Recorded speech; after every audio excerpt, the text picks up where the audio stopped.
You're listening to The Topcast, the original podcast for growth-minded instrumental music and voice teachers since 2015, with your host, Tim Topham. Our mission at Top Music is to empower instrumental music and voice teachers to find and nurture their innate creativity so that they can teach lessons that are innovative, integrated, and inspiring, and that will have a positive, lifelong impact on their students. Join us each week as we interview teachers and creators from around the world and unpack fun and exciting ideas to maximize your teaching and studio business success. Hi teachers, it's Tim here. Welcome back to the Topcast. I'm really glad that you can be spending today with me and my very special guest. I feel like I'm in the presence of greatness here. We have today the one and only Andrea Dow. And if you don't know her name, you're definitely going to know her resources. If you've ever used teachpianotoday.com or WunderKeys, then you are using Andrea's resources, and she is amazing. Right back when I first started blogging in 2010, Andrea and Trevor Dow had already created Teach Piano Today and were already releasing incredible resources, and they've continued to do that to this day. I don't know how they actually managed to do it, but they keep it up, and it is so good what they share. So I really encourage you to check it out if you haven't already. And you're going to be finding out today a lot more about their resources. My guest today, Andrea Dow, together with her husband Trevor, are the composers, authors, and educators behind teachpianotoday.com and WunderKeys. Their collaborative work has transformed piano education, providing teachers with imaginative resources that engage students of all ages. From quirky piano books to game-based learning materials, Andrea and Trevor's creations inspire piano teachers worldwide to bring creativity and joy into their lessons. Over the years, they have published 207 piano books, each designed to motivate students and make learning fun. Andrea and Trevor live on Vancouver Island off the west coast of British Columbia, Canada. And when not composing or creating, Andrea and Trevor balance family life with 2 teenage daughters and spend most of their time at the hockey rink or track.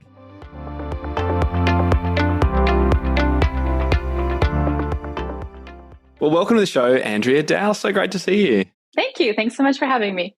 I have been keen to interview you for ages, and we've been trying it. It's been very, very difficult. But I've got to tell everybody, most listeners won't know this, but the Topcast, this show, was very much influenced by you.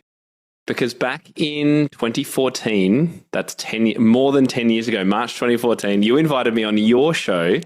And I was talking about how to use an iPad in your piano lessons. And back then there was basically zero podcasts for music teachers. You were a first adopter there. So while I know your show isn't active anymore, people can still find those old episodes if you Google them. So firstly, thank you. What do you think about this proliferation of music and piano teaching podcasts now? Well, I think it's fantastic. You know, we don't do our podcast anymore. Podcasting just, to be totally honest, it was just not natural for me. Trevor and I are both major introverts. I really had to psych myself up to do it. And we worked from home. We didn't have a fancy podcast set up at that time. Our introduction to our podcast had a joke in it where we said that we were broadcasting from a secret location in our home. So 2 small children and a golden doodle wouldn't become special guests. And that was no lie. It was so hard to find quiet, uninterrupted time. Because Trevor and I do this together, we really had to balance family life and work life. And ultimately, the podcast for our own sanity just had to go. You can't do it all. You can't do it all, no. But we had some amazing guests that I just loved. We interviewed John Schmidt from the Piano Guides, which was amazing. Christopher Norton, Dr. Adam Alkaford. It was such an honor to meet such amazing people kind of at the time when podcasting was just starting. But now, my goodness, there's so much out there for piano teachers. And we are just huge fans of anything that lifts up piano teaching. I think for so long, back in the early days when I was teaching piano teachers really struggled to see themselves as business people or as entrepreneurs. And I think that's really shifted. It's really changed in the last 10 years now with, the wealth of resources out there, podcasts, blogs, webinars. I think piano teachers have the opportunity to really hone their craft in a way that they didn't before. And this is nothing but positive for students and teachers. So yeah, anything that promotes piano teaching that's, is valid and valuable and wonderful. So yeah. With so many things out there, do you keep your eye on any Facebook groups or listen to any podcasts yourself? Yeah, so we're always online, but I don't listen to a lot of piano teaching podcasts myself, to be honest. So much of our life is spent in the piano education realm, 8, 9, 10 hours a day. So we try to have some life balance. And And our life balance usually means driving our teenage daughters around. So they're in the car with us. Yeah. And it's like they're 13 and almost 18. So it's pretty much like nonstop Taylor Swift. That's what I listen to these days. So, we're online and we see all the fabulous things that people are putting out there, but I don't have like dedicated podcasts that I spend a lot of time listening to this moment in time. Yeah. Now, I know thousands of teachers around the world use and love your resources, including lots of my members, lots of people listening. I know that, especially your blog, printables, and of course, WunderKeys. So I want to dive a little bit more into some of the things that you have for teachers, but I'm interested in how you got to where you are now. Can you tell us what your lessons were like growing up, your own piano lessons? Sure. My grandma was a major musical influence on me. She was a pianist who had her ARCT, and she was an accompanist for the local musical theater company. We live in a small community on Vancouver Island, which is off the west coast of British Columbia in Canada. I was fortunate to live near her my whole life, and she'd, pick me up on her lap when I was 2 years old and play over top of me. And I don't know, there was something about it that I begged for piano lessons from like age 2, 3, 4. When I was 4 years old, my mom finally relented. She'd found a teacher in our community that would offer lessons to children that young. And I have this very powerful core memory of when my grandma gave me her piano and my uncles were carrying it up the front stairs of our porch. And it was one of those dinosaur pianos that weighed like a gajillion pounds. And as soon as I got it onto the front stairs, it just went right through the stairs, right through the porch. Oh, no. And I remember standing there. At 4 years old being like, good start. Yeah. But I started with a teacher who taught with the Suzuki method. And so I loved her. I feel like she was ahead of her time in that she incorporated a lot of off bench, a lot of movement. She had a mini trampoline in her studio that we would, you jump to the beat. And yeah, she was great. And my mom was really involved in my piano lessons with Suzuki. That's expected. And so she was sitting in on all my lessons. She helped me with practice. And because of that way of starting, I was playing repertoire that was like way above the level of my age. And then unfortunately she moved and I had to change teachers. And so that was an interesting transition for me with my new teacher who didn't teach Suzuki. I had to go back to learning how to read music. And I had this fabulous ear. I had a great memory, but it was a struggle in the beginning to take that huge step back and start reading music. And so I think with a lot of my students, we see a lot of kids that come in having learned by ear off YouTube. And I think it's given me like an insight into that struggle of wanting that oral satisfaction, but needing to put in the work to be able to read. So, but that teacher that I transitioned to, she was absolutely incredible. She's the reason I teach piano lessons. She was just a special person in our community who had a massive, massive influence on a lot of students in this area. Many of us have gone on to do piano education or to perform or, go on to university for music. And she was just profoundly influential. And I just saw the impact that one person could have on a lot of kids in the community. And I wanted to be a part of that. So all through my teenage years, there was like never a question. I just knew I wanted to go to university for music. I knew I wanted to be a piano teacher, and that's what I did. And my grandma, she remained like a big musical influence on me my whole life. Like when I was a teenager, we were going to the symphony. She'd had tickets to the opera. I was like really fortunate to be exposed to a lot of music all the time. And then I started teaching when I was 16. I started driving to students' houses because I was living with my parents still. I did that all through university. And then as soon as I graduated, I started teaching from home, and it just rapidly expanded to the point of where I had a waiting list that I couldn't ignore. I brought on my sister, who had also been with that influential teacher, and she started teaching with me. And then it just snowballed. And all of a sudden we were renting a commercial location. And we ended up with like a multi-teacher studio with 350 students. Oh my gosh, I had no idea. Wow. So do you still have that size studio now? Well, after I had kids, like at our peak, I taught for, I think, about 18 years. At our peak, Trevor and I were running a 7-room studio with 14 teachers, 350 kids, lessons going 6 days a week. And then after I had my first baby, I went back to work when she was just 8 weeks old because I felt like I had to. And that was tough, but we made it work, and the studio just kept growing. And 4 years later, with my second baby, I decided I was going to shift more into a managerial role in the studio to better balance, work life and family life. And one of our teachers moved into like a studio manager role where she was helping me with a lot of that. And then as we started to shift and kind of explore and move into the online space, we actually ended up selling the studio to that teacher, and she still runs it today. So our Oh, studio that's is, great. yeah, What's our it studio's called? been in our community. It was Wildflower Music Studio when I had it, and now it's Sitka Music Studio. And it's been in our community in the same place for about 24 years now, and it's still thriving. Our youngest daughter goes there. So it's really neat to see. Yeah. Yeah, what a legacy, Andrea. I mean, not only all this online work that we're going to be talking about, but just that you've built that studio with Trevor as well, and that is still running today. That is fantastic.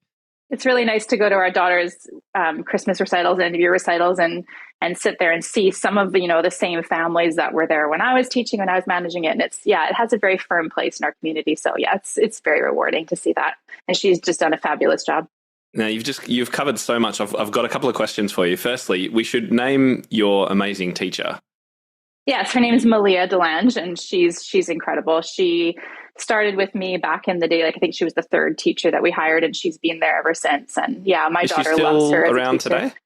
Yep, she's. Pardon me, my first teacher. No, that's sorry. No, Iris sorry. I meant the one that had the biggest impact on you, which was. Her name is Iris Cook Chislett, and she's still teaching, and she is absolutely wonderful. Yeah, wow, love her fantastic. to death. Yeah. And what did you study at university? I have my Bachelor of Music. Oh, you did do music. Okay, cool. Yeah, at University of Victoria, yeah. And I was just thinking as you were talking about that, I want everyone listening to remember the power that they can have, just the power one person can have on a studio of students, even if it's only for a few years, but particularly over a lifetime, can be so powerful. And I think we all need to just remember that. The other question I had was about Suzuki, and there is a common concern about Suzuki, particularly when we take on transfer students from that. It is about the reading and this misreading. So I'm interested, looking back on it, would you encourage, get your own children to learn a Suzuki method, or do you look back on it and go, fantastic aspects, the oral thing's great, all that kind of stuff, but maybe there's a better way to do it? I think because I started so young at age 4, that was like, there weren't very many teachers that were willing to take on kids that age. And I think that probably influenced why we have WunderKeys Piano for Preschoolers, because we realize at that age, there are some kids who are really keyed into music. They really want to try it. There's so many brain boosting benefits for children who start piano lessons in those formative years, ages 5 to 7, I believe, offers the most brain benefit. So it was really beneficial to me in that way. And I still know that a lot of just how I feel music and how I hear it in my head, and even probably a lot of the composing comes from those early expressive experiences. So there was a lot of really good things that came from that. And I know there's a spectrum of Suzuki teachers too. So my teacher was very ear-based. It was all based on finding patterns in music and memorizing those patterns. And so I know that there's definitely teachers who have a focus on note reading as well with Suzuki.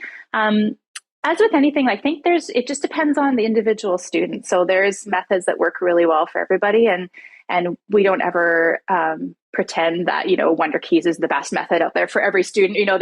There's different ways of approaching piano lessons, and I wouldn't change anything about my own piano journey. I think the struggles that I had with sight reading and with reading notes and stuff in my childhood probably gave me a lot of empathy for teaching, because that's something that you come across a lot with children. And so, I think anything that gets kids connected to their music in a way that is long lasting has value. And Suzuki did that for me.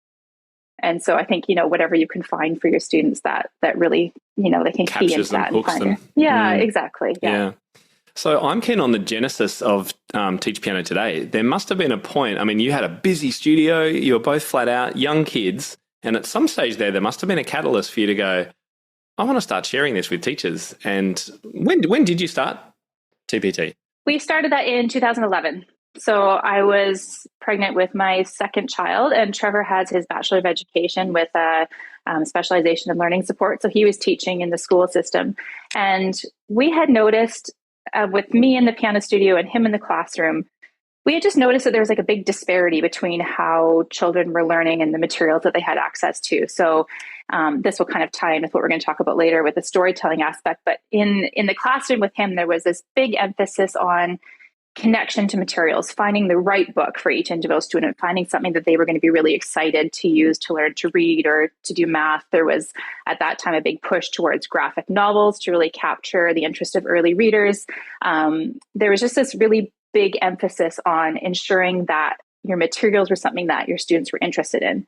And on the flip side, in my piano studio, I'd look at the resources that I had access to, and sometimes they were black and white. Sometimes they just have like a generic clip art picture at the top and a generic title, and, kind of like what I called them like throwaway lyrics. And it was, there were kids who were connected to music for the sake of music, but they weren't necessarily connected to music because of the materials that they were using.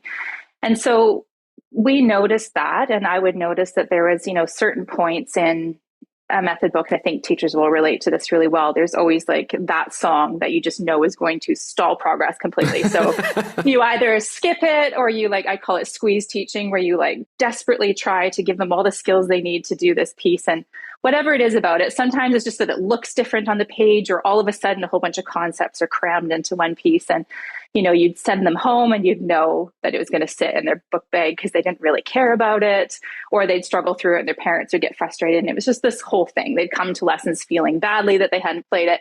And I would see this happening over and over again. And I was like, why am I putting up with this? This is crazy. In the classroom, there were so many different ways of getting kids to learn, to demonstrate their understanding. And then in the piano world, it was like, this is your book and that's it. And so we thought, so true. This is crazy. And so Trevor's a very creative person. He thinks very analytically. I'm kind of more the creative, quirky side of things. And we thought, I think we can do better. So we started to create resources that we just used with my students that I thought were going to have a better outcome. And we had a family who had 4 kids at our studio. They all took lessons with us, and they were looking at these materials that we were using with them, and they trained virtual assistants online. So they were very connected to that early online blogging. And they called us up one day and they said, we've been thinking, and we really think that you need to sell this online. This needs to be available. Our kids are loving it. We really notice a difference from other studios we've been at. This needs to be out there. And at the time, Trevor was teaching and he didn't love it. And this really piqued his interest. And so they kind of took us under their wing and, taught us about blogging and taught us about SEO and, beginning social media. Those were the Wild West days of Facebook where you put something up and everybody would see it. It was amazing. Yes. Love those days. Yeah. And so we kind of explored it a little bit, and then we noticed that it was being adopted and enjoyed, and we just took a leap of faith. Trevor quit his job teaching, quit the stability when I was pregnant, and we just went all in, and we just thought, I think we can do this. I think we can make this work. And the more that we put into it, the more we got out of it ourselves, the more we could tell that it was having an impact on other studios. And we could just see it in our own studio. We were giving our materials to the teachers that we'd hired there, and it was working really well. So it was just something that we decided to go all in on, and we just never looked back. I can picture your website. I think the picture of you and Trevor are still on the front page, right? It's a beautiful we don't picture. Get our photos taken.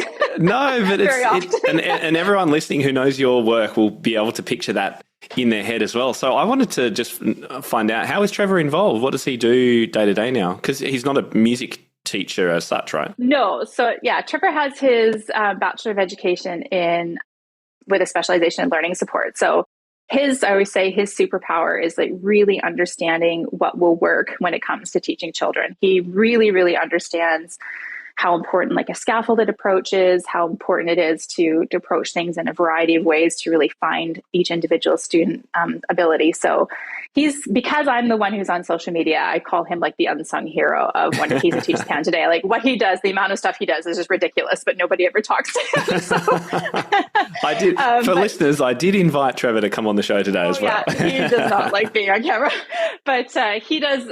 His main thing is he does all of the graphic design. So anything you see from WunderKeys, really, all of the illustration work, all of it.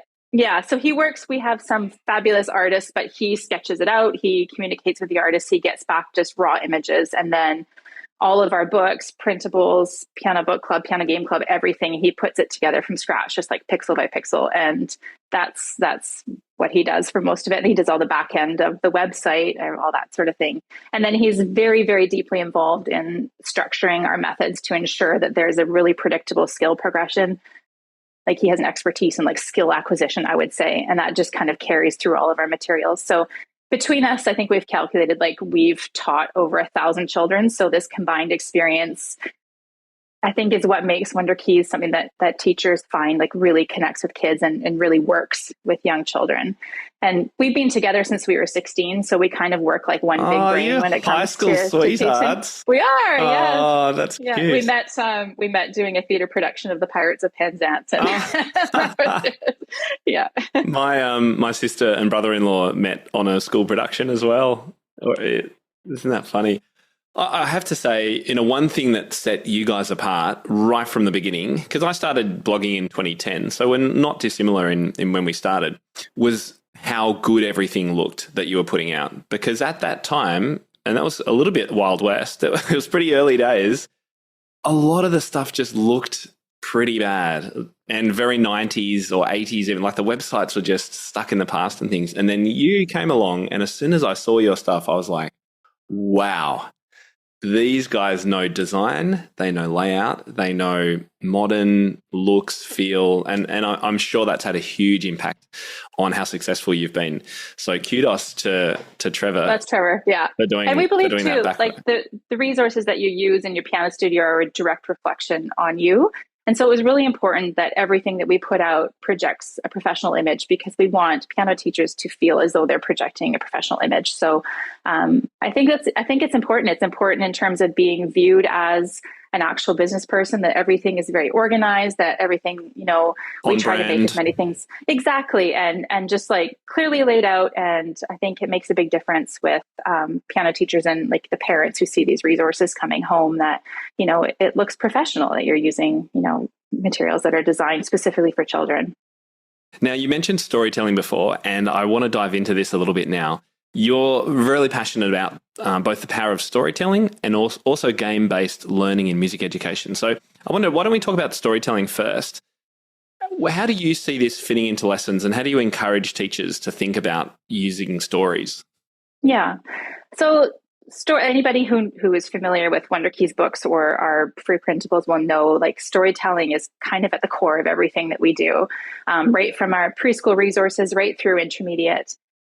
Our books and games and activities are usually like really richly illustrated. Our books have a storyline of some sort that's age appropriate and level appropriate. And really, when it comes down to it, our reasoning for doing this is all about connection. So about helping your students develop a love for their materials, which then translate to a love of their piano, to their piano lessons, and learning to play music in a way that's really powerful and lasting.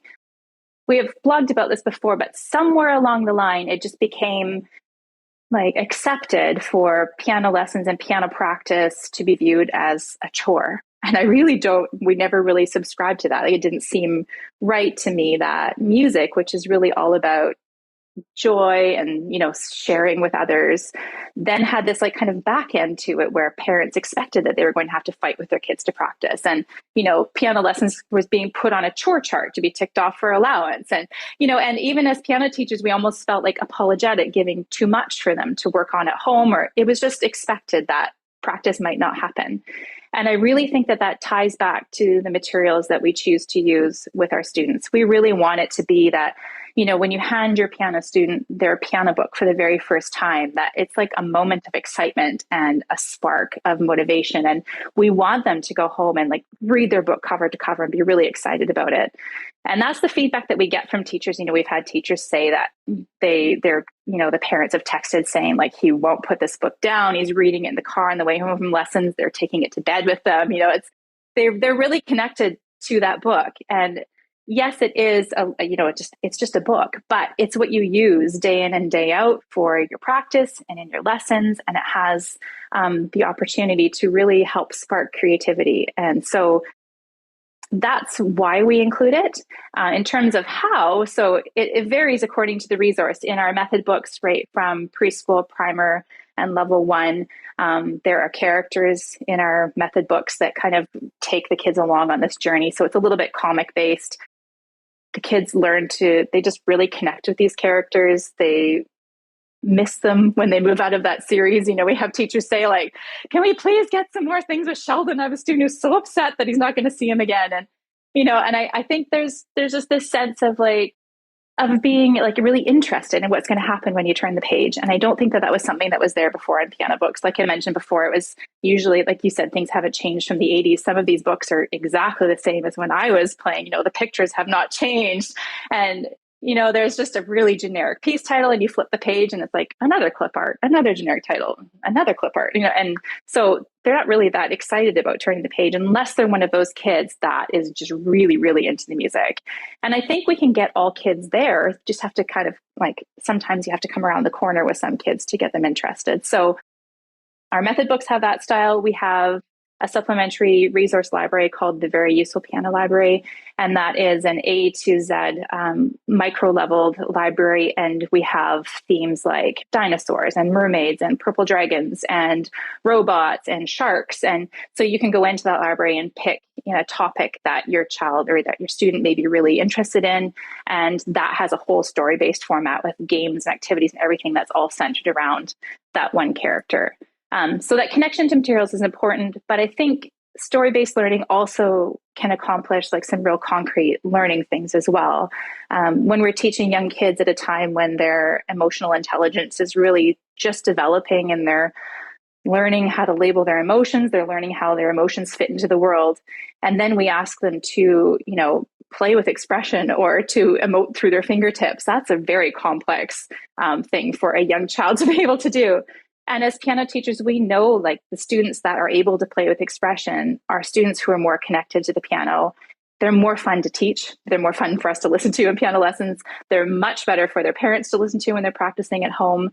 And so just being able to get all kids to that place where they are playing with expression, storytelling really helps with that. It's less threatening to ask a student to tell a story through their fingers than it is to put their own sort of emotions into a piece. And if there's a reason behind, the phrasing or the dynamics of their articulation, kids are natural storytellers. They have a really rich imagination. And if we can kind of tap into that, and if there's a reason for all those expressive elements in their piece, we're going to get there a lot quicker. And the faster we get to a place where our students are playing with expression, it's just better for everybody involved. You're going to have students who stay with lessons longer, happier parents who are listening to practice at home, and your lessons can be spent, on the side of piano teaching that we like, that we really love, that we really enjoy. And then also story-based learning can really reduce the fear of failure if you have anxious children. I think that's something that we've seen more of since the COVID years. Children they have a fear of failure. They're a little bit more anxious, and they can be less anxious about making mistakes when they're like helping a character solve a problem within the narrative of a book. So I think using story-based materials is more on point with what's happening. We always look to what's happening with progressive educators in the school system and with how children are learning that way. And they can make piano lessons feel less like a rigid discipline and more like an adventure where kids can be really passionate and then end up with more lifelong commitment. Wow, I don't want to miss anything. You've unpacked so much stuff here. So I've made a few notes here. I want to just go back so we don't miss anything. Firstly, just on the method books and storytelling, it's been interesting to see over the last 10 years, more methods using that storytelling approach. And I'm thinking of, just off the top of my head, Irina Gurin's Tales of a Musical Journey. Be one such case where, kids are going through a magical kingdom of some sort and exploring different worlds and meeting people, exactly the kinds of things that you've been saying. So, and I think the other element that you talked about was that idea of creativity and a shortcut to expression, which I think is a really interesting one to mention, because there's no doubt that in something like Piano Safari, they use the metaphors of animal movements to get the right sound on a piano, and I think that's clever. And I remember Peter Mack, president of the MTNA, talking on another podcast about using. I don't think I'd be interested to know if you would call this. It's not really storytelling, but using metaphor, I guess, to get a sound, help a student get a sound out of the instrument. Like he was talking about something hilarious, like play this like you're lowering the back end of an elephant onto the lower keys of the piano, or something completely bizarre like that. But if it's right for the student and you explain it in the right way, suddenly, it's perfect. and they don't have to think so hard. Would you call that's probably not really storytelling as much, is it? It is. I would say WunderKeys is probably like a little bit more literal. Trevor and I lean more to like quirky characters and like an actual like laid out story, like where they're going through, they have a problem that they're trying to solve. So more of a traditional story. And I do think piano teachers probably did this naturally before there were these story-based resources coming out. I think that because we work with children so much, like we naturally kind of lean into that imaginative side when we're trying to explain something to them. But now having access to all of these like in print, I think it just makes it more mainstream, and it's easier for teachers to include that if they're not having to come up with, you know, the metaphors or the stories or the ideas themselves. When I was first teaching and I didn't have those sorts of resources, you know, we'd often change the lyrics of a piece with the student to something that they were interested in, or, you know, something they felt connected to. And I think we've all done that as teachers, or we've crossed off a title to make it something that, you know, they're more interested in. Yeah. And so I think there's always been this inclination that we always knew that this was the way, you know, to engage our students and to help them. Like creativity and expression and emotion and music they're all very like, you know, they're all very complex topics to explain to a young child. And so I think any way that we can like, you know, bring it to the place of where a child can really understand what we're asking him or her to do, or really like key into their own sense of creativity. You know, a big portion of WunderKeys and Teach Piano today that's away from storytelling, but it's still very important, is, you know, the idea of doing composing early and often, and improvisation, and giving kids the idea that, you know, you don't have to be this like famous composer to write music, you know, that is accessible to everyone. And when I was teaching, again, just seeing that dichotomy between Trevor in the classroom and me in the studio, you know, kids spent equal amount of time learning to write as they did to read in the classroom. But then on the flip side, piano lessons, like me as a piano student, I never wrote music. No, it was only reading. Yeah. And it was like, what is happening here? So that's why we include like a lot of like even early composing stuff, like note printing, like just the mechanics of being able to be creative and write music in a lot of what we do. Yeah. And just allowing for those moments of creativity, I think, are really important. Yeah, and I've always encouraged teachers to take that approach. My Notebook Beginners, which is kind of the pre-method first few lessons with a student, all about like we have an animal improvisation story. Tell a story about some animals. What are they doing? What are they, you know, how are you going to use the piano? I think that idea is a really simple way for teachers to do this. But I think you're right in saying that the big difference in the last 5 to 10 years has been that the methods are starting to include, and I think you are a real leader here, include the story as an integrated part of what's actually going on. Because methods before that was just never a thing, even though, as you say, we may be thinking storytelling in our lessons.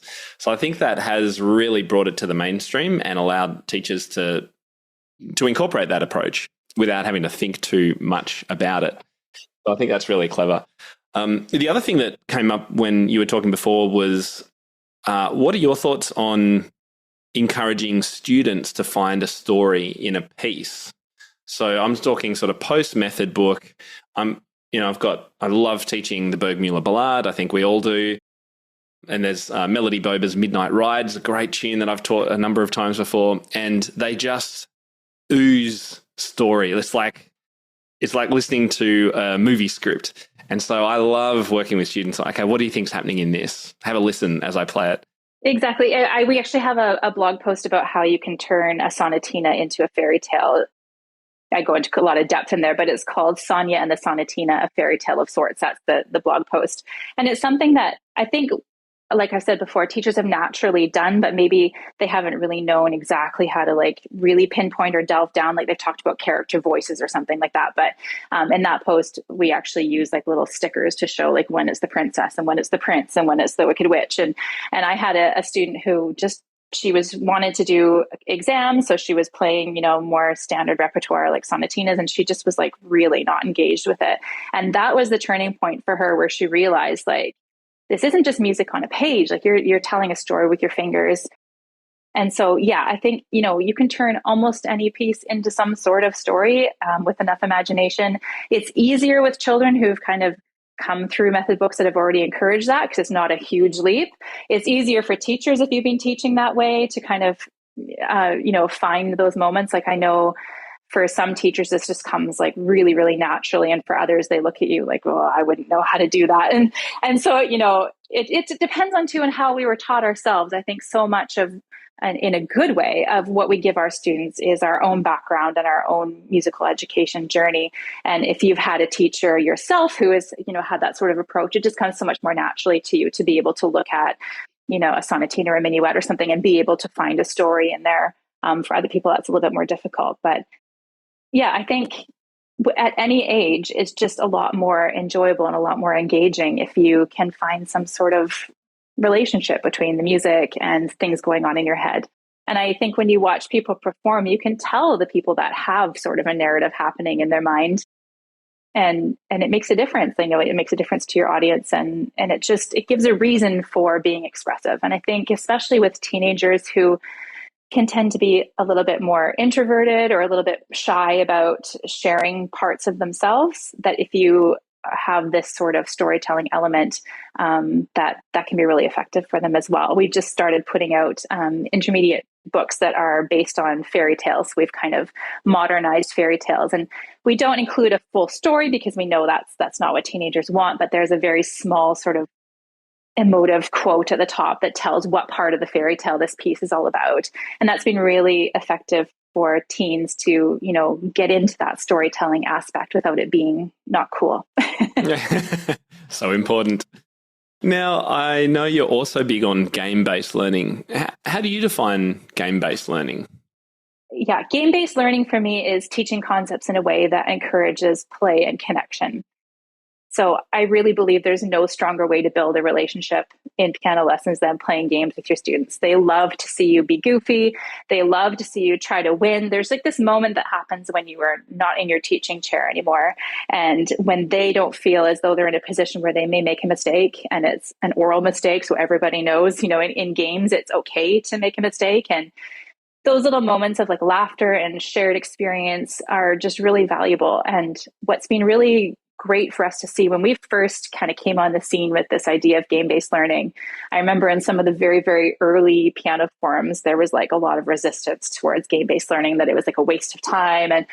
And there's been like, piano lessons have had this like weighty sense of tradition for a long time. I think a lot of us in our early years grew up with that sort of very serious feeling.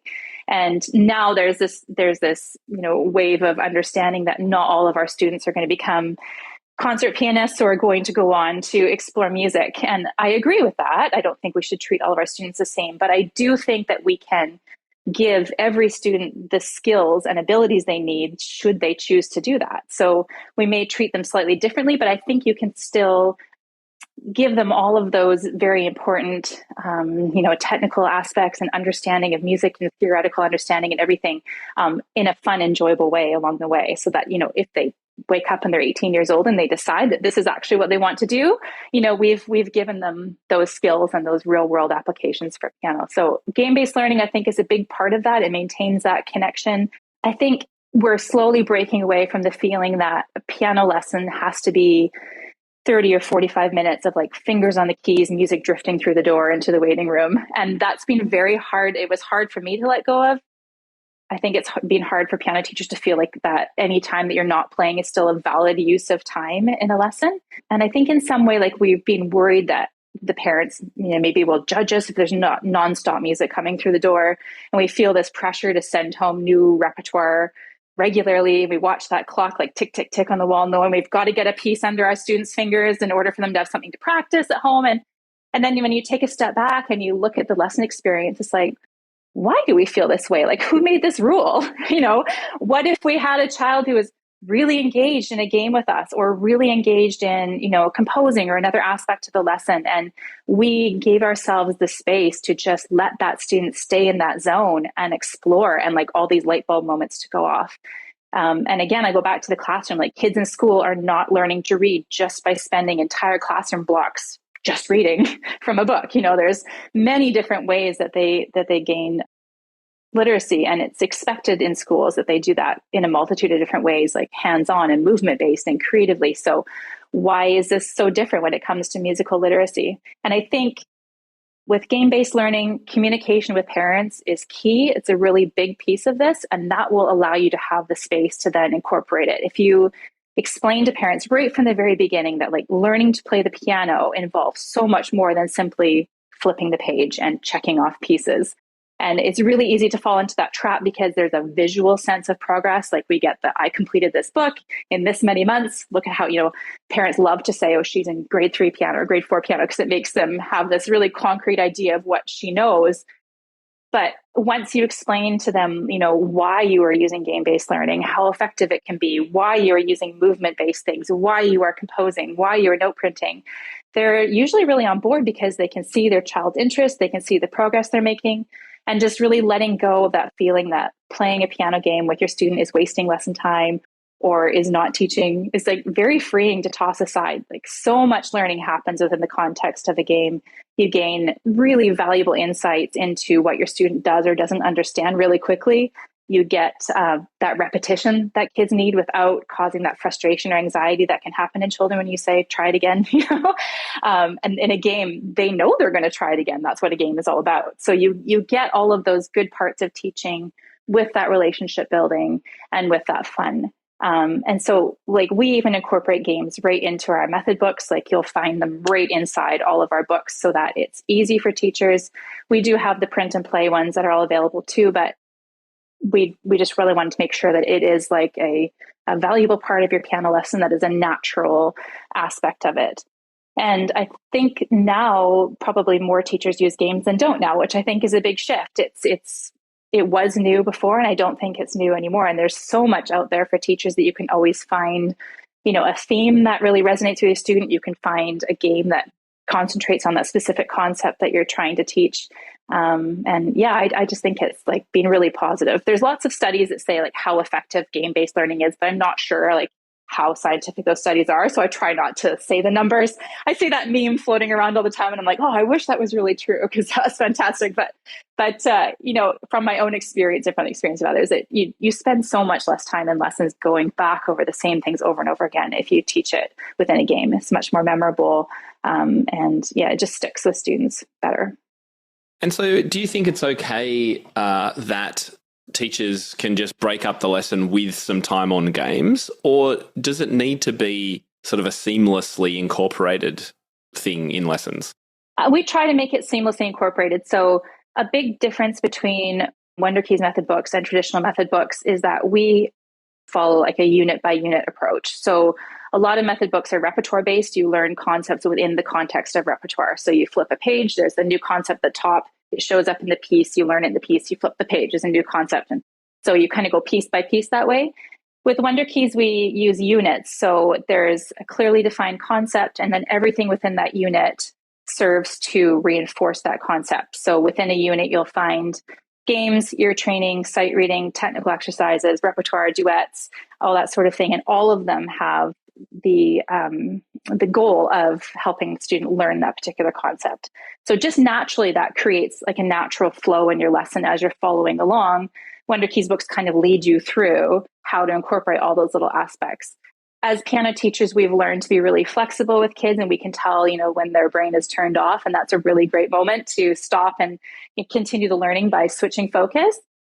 But I don't think it has to be interruptive. I think it can really flow really naturally in a lesson. You can introduce a concept and you can just naturally move into a game to teach it, and then you can come back to the piano and reinforce what was learned in the game. And I think if we think of lessons as being more, or if we let ourselves think of lessons as being more of a multifaceted approach where we are always giving our students, 2, 3, 4 different ways of demonstrating their understanding of a concept, then we're really teaching in a very effective way. And our students are going to find it really enjoyable because they're being led through this, this journey every lesson. It's predictable because kids like predictability, but not predictable to the point of being boring. And I think that's a careful balance to find. And I think it's also important to remember too that post the method book and a few years into learning in the intermediate stage, it's fantastic to use games then as well. I mean, we don't need to stop. And in actual fact, as you said before, there's, some of the best ways to teach rhythm in particular, I think, are through games or movement or anything that's not reading and counting aloud, because that's probably one of the worst ways sometimes. And another thing that's hard for teachers to kind of wrap their head around, but once they do it once, it's like, oh, okay, is that teenagers and adults, they love playing games too. We think of them as being serious and of not wanting to like let their guard down, and that can be such a huge relationship builder, especially with your adult students. If you're just playing a game and kibitzing, you're really building a strong connection there. And adults and teenagers can sometimes be a little bit fearful of making a mistake or disappointing you, or they'll apologize constantly for mistakes they make in their lesson. And if you're playing a game, that removes that part of it and just lets them be themselves. And even if the games have a silly theme, if it's a dinosaur game, like teenagers all have that inner child inside them somewhere, and they may not show it all the time, but they like playing games. It's fun. And if it's just something that you always do, if you don't make a big deal about it, they're often really into it. They really try hard to beat you. They're very competitive. Right. And it is just as effective with them as it is with little kids. I think the most obvious thing, if we hadn't had this conversation, we just mentioned games, I think everyone would think, okay, they're great for fun and reinforcing key aspects of music. But I just want to remind everyone what you said, which is there's two other key features, which I hadn't really thought about so much. One is they are great for building connection and rapport, because you make mistakes, you both laugh, you drop the cups, whatever happens in the game, that's just great for leveling, just bringing everybody onto the same level. And the second thing you said, which I hadn't thought so much about, was it helps people understand that it's okay to make mistakes. Because we are so driven by the history of the music teaching, which is we need to be perfect. And of course, we learn through mistakes. And isn't it great that we can make games a way for people to learn? No, mistakes are great. Mistakes are normal, fun. Let's learn from them. Let's move on. For children, like making mistakes in a game and you can laugh about it and it's fun, then, the same thing can happen on the bench. There's this atmosphere of, like, we're exploring, we're learning together. Sometimes when I demonstrate a piece for you, I may make a mistake and we both laugh about it and we go on. Some children can be really held back by not wanting to make a mistake. Sometimes, undesirable piano lesson behavior comes from this fear of disappointing you or of making a mistake. And I think if we can just get rid of that right from the very beginning and have a relationship where, they can come in and say, this part was really hard. Look how bad it sounds, and play it for you. You get to the level where it sounds really great a lot faster than if you're fighting this anxiety or if they're choosing to not play it at home because they just find it so overwhelming. Relationship building. And I think this probably goes back to that piano teacher I had. Like, it is one of the most important ways that you can keep your piano students engaged, learning, progressing, and sticking with piano lessons. And when parents see that kids are really excited to come to lessons, that piano practice is not the chore that they thought it was going to be, that they're, really excited about what they're playing, then that's when we get these like lasting connections. And really going back to like parents worrying, that we may not be playing the piano the entire lesson, there's other things going on. When they see the progress that their kids are making and that there is that connection, that excitement, if their children stay with piano lessons for 10 years, it certainly makes their investment worth it. Whereas, if they put all this money into piano lessons and they drop out after a year or two because you're not doing all of those things, that's when you run into like the sad side of piano lessons, the kids who don't continue with it. So everything we do is just aimed at longevity for the sake of piano teachers and their studios and the viability of this business, but also for the sake of kids and those missed opportunities that they could have had music be a part of their life long term. Beautifully said, Andrea. Well, as we wrap things up, I'd love for you to just let us know about Teach Piano Today. For those who haven't heard of you guys, I'm sure there's probably no one listening who's been that, but we've mentioned obviously your method and you've got some games resources, etc. Do you want to just go through some of the key resources? Sure. So we have a method book series that goes from preschool right up until intermediate level 3. So all the way through all the elementary levels and everything, including a library for older beginners. That was one of our newest publications. Right now, a lot of our publishing effort is going into something called the Very Useful Piano Library. That's that micro-level piano library I was talking about that had all the different themes. So that's where you'll find our Halloween Christmas music and all of the mermaids, dragons, sharks, etc. Those ones, we publish a new book to that once a month, and we have been for about 2 years now. So that's a really rapidly growing library. And like I said, most recently, we've been adding to the upper end of that. We just released a Beauty and the Beast book for teens. And I'm working on Robin Hood, which will be our next release. It's a sneak peek of what's coming next. And then, of course, across the two websites, WunderKeys and Teach Piano Today, we have a library of over 1,000 printables now, I think, that is 100% free. You just subscribe for free. We never ask for any payment or anything, and you have access to everything that's already there, plus everything that's to come. We put out free resources weekly. Often they coordinate with our books, so you can have that sort of immersive, imaginative lesson experience that we talked about earlier. And our hope is that we make piano teachers' job easier and piano lessons more enjoyable for students. That's behind everything we do.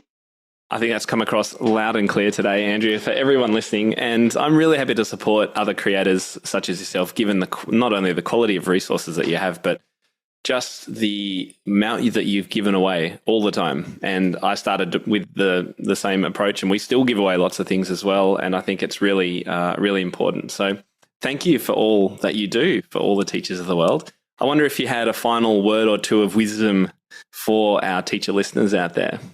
I would say with Trevor and I, it's our belief that piano teachers will experience the most success if you create a dynamic, creative, and fun learning experience. And our job with WunderKeys is to make this easy, enjoyable, and effective for you.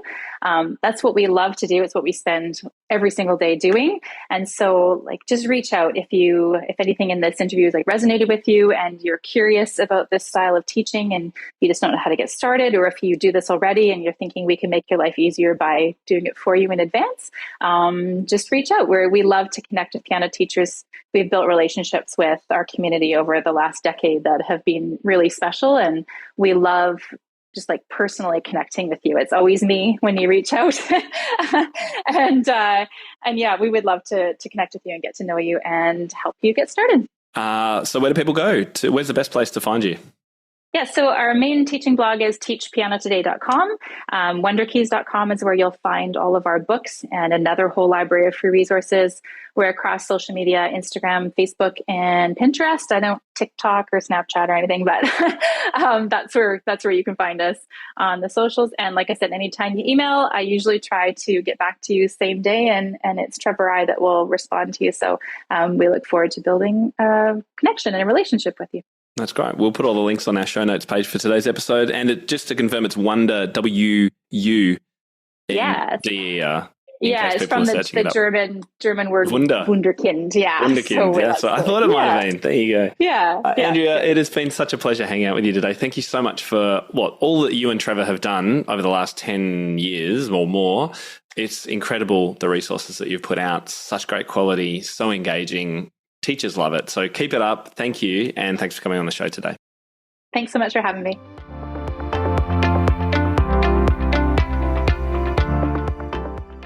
Oh, it was so good to interview Andrea after all those years, and thinking way back to when she first interviewed me on her podcast and really got the idea into my head about whether I could release some of my resources and also create my own podcast. So thank you, Andrea, for what you've done for me, and also for all those teachers around the world who use your resources. And I know there are many, many thousands. Lots of them are probably listening today. So thank you to Trevor and Andrea. Now, just a quick reminder as well, if you aren't aware, we were talking last week about Top Music Sheets. One of the other benefits of our Lite membership is Top Music Games. Each and every month, we provide all of our members, including those on our Lite plan, a pack of games that they can use with their students. And these vary from games that require physical objects and cards and things that you can print out to ones that you can do with music, from everything from rhythm to note learning, you name it, on the bench, off the bench, at the instrument, not theory, practical, it's all there. And we share these incredible packs of games with all of our members each and every month. If you're interested to find out more about that, then come and join us on our Lite plan, $10 a month. And you get all of these games and all of our sheets, access to some of our courses and discounts, and of course, access to our community so you can ask questions and get help anytime that you'd like it. To join us inside Top Music Pro, just head to topmusicpro.com. That's the end of the show for this week. Next week on the podcast, we're talking business and specifically websites. And if you have ever struggled with keeping a website up to date or building one from scratch, and you want another option, then you're going to want to tune in to next week, because my guest has created a service to help make this super easy for music teachers. We're going to find out how it works, what it is, and the kind of impact that it's been having for teachers who really don't want to spend any time on their website. Totally understand that. Makes a lot of sense. We shouldn't be spending a whole lot of time on our website because that's not what our primary skill is. We should be spending time teaching and planning for that. So if you want to cut down the time that you spend on your website and find out about other options, then make sure you tune in this time next week. Until then, I'm Tim Topham, and you've been listening to the Topcast. Thanks so much for tuning in. I'll speak to you next week. How do you keep up to date with all the latest trends and research into music education? How do you connect with other teachers around the world and make sure your teaching stays fresh and relevant for students of all ages and stages, both now and into the future?